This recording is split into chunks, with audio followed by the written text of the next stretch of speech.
sing. We will sing. We were out on a roof one afternoon, and it was heat index about 110, and it was one of those days that you really didn't want to be on the roof, but there we were. And there was a little boy on the side, probably a 7th, maybe an 8th grader for most, but he was all over that roof. But all he could remember was, we will sing. So all through the day he'd been singing. We will sing. And finally, one of the girls, older girls on the side, looked at him and said, "Will you learn the rest of the words?" Obviously, she had experienced God the same way he had in worship for some reason. A couple nights ago, I was standing backstage, and our praise band was did us proud this week. Wonderful proud. Worshiped God in front of people and led them to God in wonderful ways. I'm so proud of everybody who took part at Lake Providence this past week. I'm so proud of Sarah Jean. Sarah Jean Burke, supercalifragilisticexpialidocious from the stage, so everybody can see her. I'm very impressed. It had been a role to me.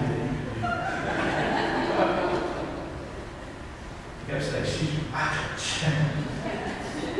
backstage watching worship, watching the band. They were, it was worship at its height. Worship had reached a level where everybody was just kind of caught back in what was going on. And I looked at the 4 guys in the band, and it was just really interesting to see that they had taken up their worship notch. I looked over at Alan, and Alan just oozes cool. Have you ever noticed that?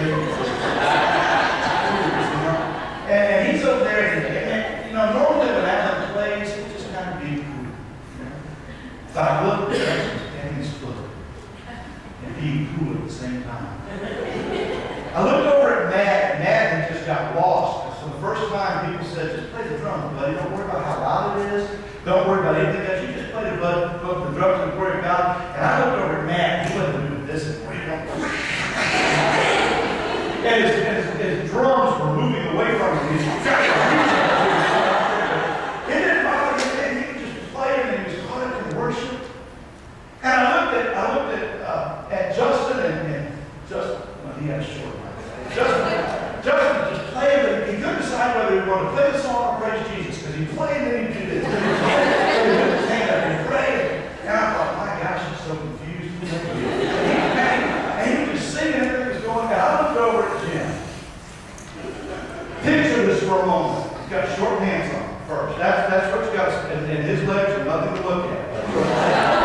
He has short pants on first. He's barefoot, and he's got a guitar, and he's doing something like this. What's wrong with that whole thing? And he just, but nobody here. Everybody was trying to call it worship. And everybody all of a sudden just lost their inhibitions about where they were, who was seeing them, and in their way, playing the guitar, playing the drum, playing the bass, leading worship. They were each experiencing God in a different kind of way. I thought to myself, this is the wonderment that happens when God's people comes together. They come from all over the country. Some from Arkansas, some from Georgia, some from North Carolina, some from Kansas, all of them in one place, and all of them were worshiping a holy and righteous God. And each of them were experiencing God in their own unique kind of way. When was the last time that you really experienced the presence